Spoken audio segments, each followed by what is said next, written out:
Olá, pessoal. Vou gravar a aula desta semana, correspondente ao dia 24, quarta-feira. Ontem nós tivemos um encontro online, eu sei que foi véspera de feriado, muitos alunos estavam sem acesso à internet, mas eu peço que vocês assistam, tá? Com atenção. São 3 vídeos que eu estou terminando de colocar agora lá na plataforma. E vou disponibilizar, vou avisá-los junto com esse vídeo. Com a aula de ontem, eu terminei o estudo do tema normas constitucionais, tá? A gente fez um apanhado, todos os aspectos, as perspectivas, né, das normas constitucionais, o que são normas constitucionais, sobre quais aspectos elas podem ser analisadas, e vimos também um pouco mais sobre a teoria da aplicabilidade, né, das normas constitucionais do José Afonso da Silva, aquela questão da eficácia das normas constitucionais. E agora nós vamos entrar, esse vídeo, nós vamos falar um pouco do tema da hermenêutica constitucional, ou seja, dos princípios interpretativos da Constituição, das normas constitucionais. Então já vou trazer aqui para vocês. Deixa eu só conferir aqui, abrir o slide.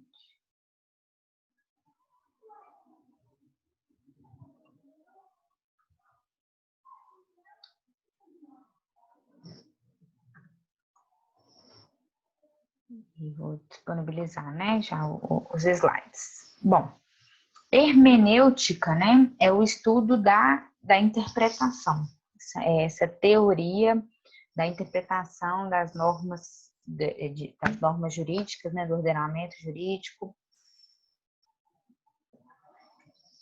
E no caso aqui a gente vai ver alguns aspectos da hermenêutica constitucional, ou seja, de como devemos, né, quais as ferramentas, quais os instrumentos para que possamos extrair corretamente o sentido, as normas constitucionais de dentro daquele texto constitucional. Bom, a premissa, né, o pressuposto da hermenêutica constitucional é a Constituição, o texto constitucional, o documento constitucional, aquela carta magna, né, aquela carta suprema daquele ordenamento jurídico, como o fundamento de validade de todo o ordenamento jurídico. Então, a hermenêutica constitucional, a forma como, a perspectiva, a forma com que eu interpreto a Constituição, as normas constitucionais que eu vou extrair daquele texto constitucional, vai influenciar, vai me ditar, né, o norte da interpretação de todo o ordenamento jurídico, né? Então, vai me dar ali o alcance, né, o verdadeiro alcance das demais normas jurídicas válidas e vigentes daquele ordenamento jurídico. E é importantíssimo, no estudo que fizemos de normas constitucionais, a gente viu que não há hierarquia entre as normas constitucionais, né? Não tem diferença de hierarquia, por exemplo, entre uma norma constitucional originária, uma norma constitucional derivada, uma norma constitucional do tipo princípio, uma norma constitucional do tipo regra, uma norma constitucional de eficácia plena, de eficácia contida, de eficácia limitada. Se é norma constitucional, aliás, no máximo a gente poderia talvez fazer a distinção mais relevante é das normas formalmente constitucionais e das materialmente constitucionais, porque como a nossa Constituição é uma Constituição formal, e o bloco de constitucionalidade vigente no Brasil, né, é aquele que considera só o que está positivado, formalizado na Constituição. Então, as normas materialmente constitucionais, mas que não foram positivadas na Constituição, que estão fora do nosso instrumento constitucional, elas têm hierarquia inferior, né? Então, importa para a gente as normas constitucionais que são formalmente constitucionais, e aí, entre elas, uma vez formalizadas, postas no documento constitucional, todas elas têm o mesmo grau hierárquico. Então, se eu tiver um caso concreto onde há uma aparência de conflito, eu vou precisar compatibilizar essas normas constitucionais para reconhecer a aplicabilidade a todas elas. tá? Vai acontecer, nós vamos ver mais pra frente, pode ser que aconteça uma necessidade de ponderação. Eu vou dar uma maior eficácia para uma menor eficácia para outra, mas eu não posso desconsiderar uma e considerar apenas outra norma constitucional, porque não existe uma norma constitucional que vale mais do que a outra, tá? Uma outra premissa da hermenêutica constitucional é que, se todo ordenamento jurídico retira seu fundamento de validade da Constituição, se a gente tem essa concatenação de fundamento de validade, ou seja, eu tenho a Constituição dá o fundamento de validade para as normas infraconstitucionais. Então, lá no artigo 59 da Constituição, confiram. São as emendas constitucionais, né, que vira Constituição, depois vem as leis ordinárias, as leis complementares, medidas provisórias, leis delegadas, as constituições estaduais, que a gente estudou no Poder Constituinte Derivado Decorrente. Todos esses instrumentos normativos retiram o fundamento de validade da Constituição. Então, lá na Constituição eu tenho as regras gerais, eu tenho o procedimento de elaboração dessas leis, né, dessas normas infraconstitucionais, e eu preciso seguir aquele procedimento previsto na Constituição. E eu preciso, o conteúdo dessa legislação infraconstitucional também tem que estar de acordo com a Constituição. Depois da legislação infraconstitucional, eu posso ter ainda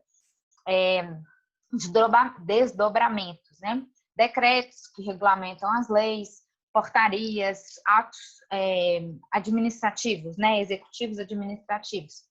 Esses instrumentos normativos têm fundamento de validade na legislação infraconstitucional, tem que obedecer o procedimento e o conteúdo, ou seja, tudo no ordenamento jurídico, ele, né, é uma pirâmide mesmo, é uma escadinha, e o de baixo tem que estar sempre alinhado com o hierarquicamente superior.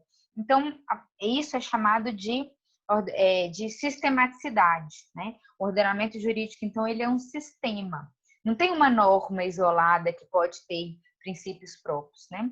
É aquela lógica da pirâmide mesmo. Eu tenho a Constituição no ápice, tudo abaixo tem que vir seguindo os procedimentos e as determinações de conteúdo previstas. Então, eu tenho, para fazer a interpretação de qualquer norma, seja ela norma constitucional ou norma infraconstitucional, eu preciso enxergar que o ordenamento jurídico como sistema, isso é chamado de interpretação sistemática. Então, se eu vou interpretar o artigo 5º da Constituição, eu não posso ler só o artigo 5º. Nós vimos, por exemplo, o preâmbulo. O preâmbulo tem uma linha interpretativa que nos auxilia a interpretar todas as normas constitucionais.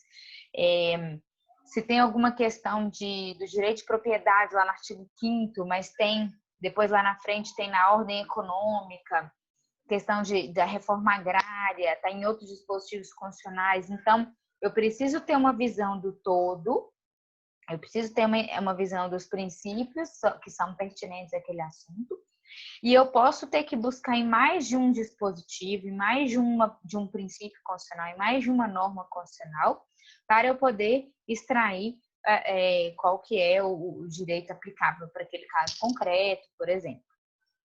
Então, a interpretação sistemática é uma premissa da hermenêutica constitucional também. No livro do Alexandre de Moraes, eu tirei aqui essas duas citações, que é o conceito, né, de intérprete, é uma palavra de origem latina, de interpretar, que vem de tirar das entranhas, desentranhar. Seria a tradução do verdadeiro sentido da lei. E como se o verdadeiro sentido da lei fosse algo bem guardado, algo entranhado, que já está na própria essência da lei. E o trabalho do intérprete seria apenas enxergar, né, e traduzir aquilo ali. Traduzir algo que já estaria ali intrínseco àquele dispositivo, à lei. E ele fala o seguinte: a Constituição Federal há de sempre ser interpretada, pois somente por meio da conjugação da letra do texto com as características históricas, políticas, ideológicas do momento, se encontrará o melhor sentido da norma jurídica. em confronto com a realidade sociopolítica e econômica e almejando sua plena eficácia. Só um segundo.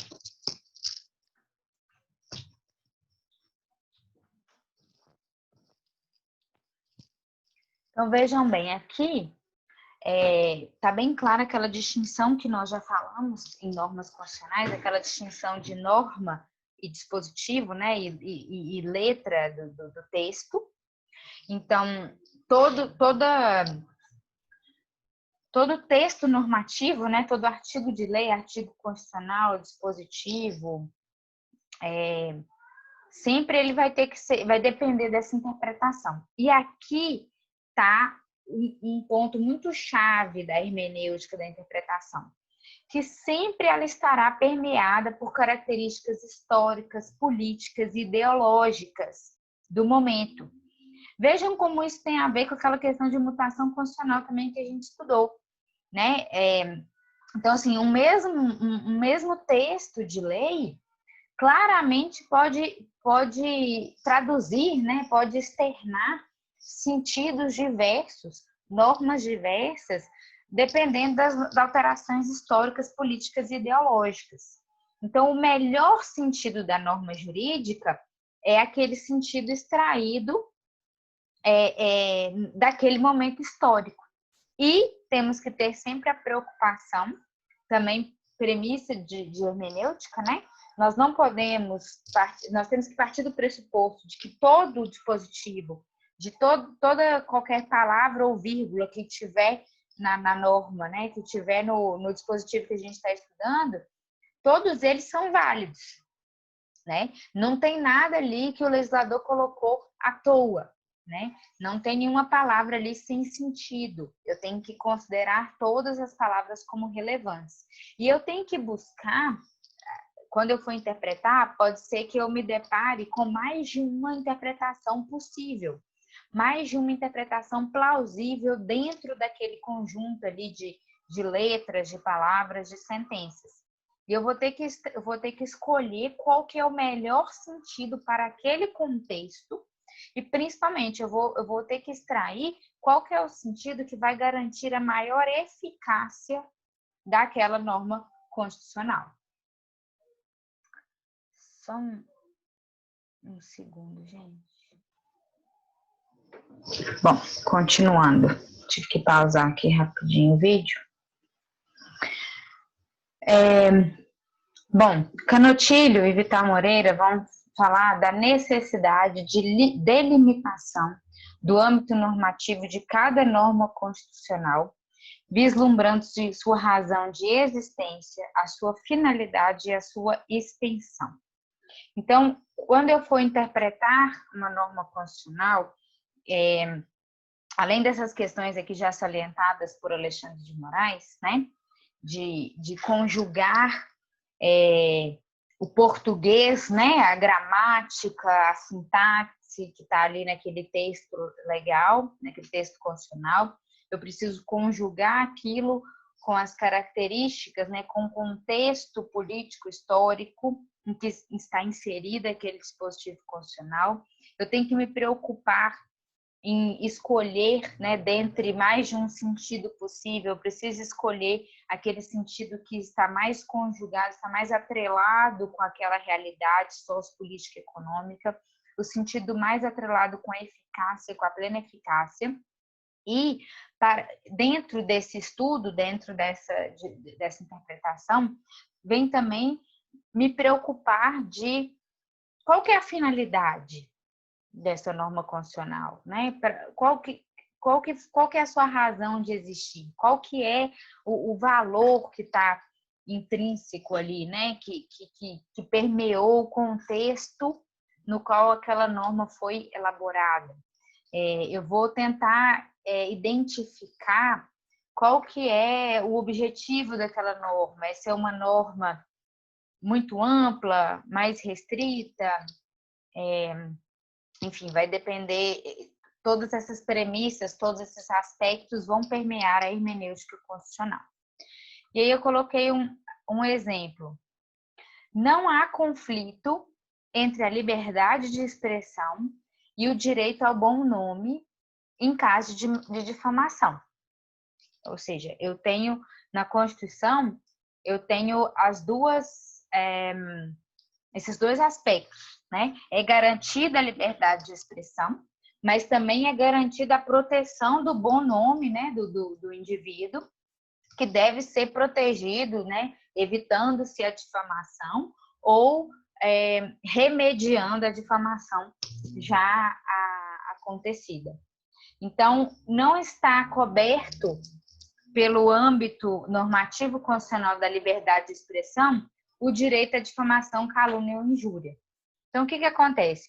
Essas duas situações, as pessoas terem direito ao seu bom nome, o direito de não serem difamadas, caluniadas e injuriadas, não é algo contraditório com a liberdade de expressão. Por quê? Não é porque está garantido na Constituição, é garantido a liberdade de expressão, significa que eu posso me expressar do jeito que eu quiser? Significa que essa liberdade de expressão, portanto, seria absoluta, integral, em qualquer situação? Não.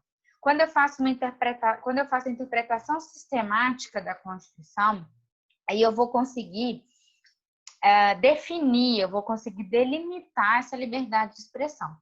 E um dos limites que eu vou encontrar à liberdade de expressão, então, assim, eu sou livre para me expressar. Portanto, eu posso expressar da forma que eu quiser. Eu não preciso ser democrática, eu não preciso observar nenhuma religião, nenhuma filosofia. Eu sou livre para manifestar a minha vontade. Mas essa minha liberdade tem uma série de limites que eu encontro na própria Constituição. Então, na hora que eu conjugo todas essas normas constitucionais, é que eu vou conseguir delimitar, então, o que é liberdade de expressão. Não é qualquer coisa, não é absoluta, não é em qualquer hora, não é em qualquer lugar, não é qualquer tipo de expressão. E um dos limites que eu encontro já claramente a minha liberdade de expressão é o fato de eu ser livre para me expressar não significa que eu tenho o direito de difamar a outra pessoa. Por quê? Juntamente, tão constitucional quanto a minha liberdade de expressão, está o direito do outro ao bom nome dele, está o direito do outro de não ser difamado. Então, eu posso sim me expressar com liberdade, isso deve ser garantido, isso deve ser incentivado, deve ser resguardado, protegido, mas isso não me dá o direito de difamar, né, de caluniar outras pessoas.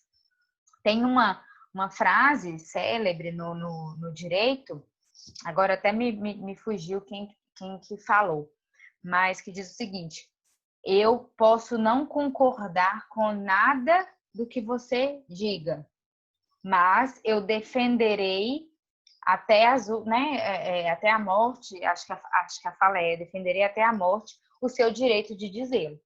Então, a pessoa pode estar falando, eu posso não concordar em nada com a teoria econômica, com o modo que ele de vida dele, eu posso não concordar em nada.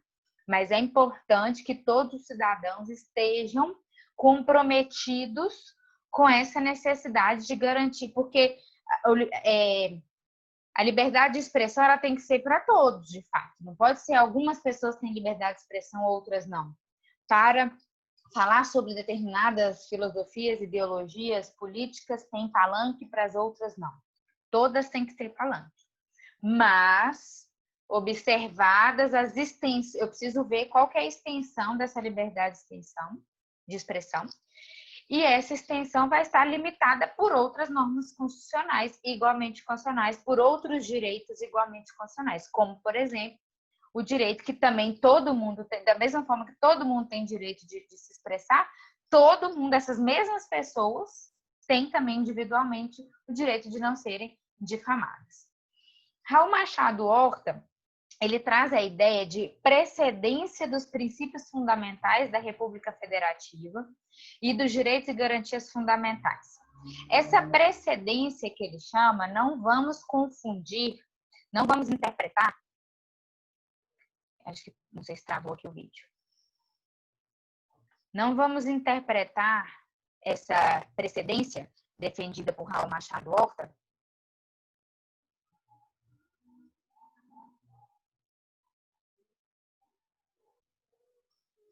Eu pausei aqui novamente a gravação, porque estava travando aqui para mim. Eu não sei se ficou travado na gravação.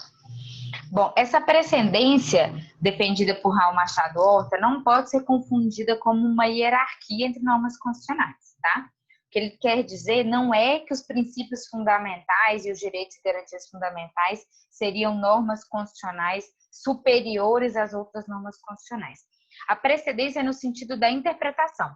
É igual aquela lógica de que o preâmbulo traz para a gente os aspectos, já dá o tom, né? Ele já dá a perspectiva. Então, eu preciso me vestir daqueles valores, daqueles princípios que estão previstos lá no preâmbulo, né? Eu preciso me vestir daquilo, eu preciso compreender, eu preciso internalizar aqueles valores, porque é a partir deles, é a partir desse contexto principiológico, é com esse filtro, né, com esse óculos desses valores escolhidos pelo Poder Constituinte originário, que eu vou ler e vou interpretar, vou extrair aquele melhor sentido das normas constitucionais que vão estar na estrutura dogmática e no DCT. E o que Raul Machado Horta quis dizer é exatamente isso. Os princípios fundamentais estão lá no artigo 1º a 4º da Constituição. E os direitos e garantias fundamentais, eles, além de serem normas constitucionais, como eles trazem, eles têm um conteúdo muito principiológico, muito valorativo, né, da leitura dos princípios fundamentais, dos direitos e garantias fundamentais, eu consigo extrair quais são os valores, os grandes dogmas, os grandes valores que foram eleitos pelo Poder Constituinte originário e também pelo Poder Constituinte derivado, através das emendas constitucionais, eu consigo entender que o que o legislador, no ordenamento jurídico brasileiro vigente da Constituição de 88, quais são os grandes princípios e valores que estão ali internalizados, que foram escolhidos por esse povo brasileiro, por essa sociedade. Então, a precedência nesse sentido, deles terem, além de serem normas constitucionais propriamente ditas, que também devem ser interpretadas, eu também devo buscar a extensão delas, a finalidade, buscar a plena eficácia, elas me ajudam muito a interpretar, a conhecer o alcance, a correta extensão das demais normas constitucionais. É nesse sentido que ele considera essa precedência.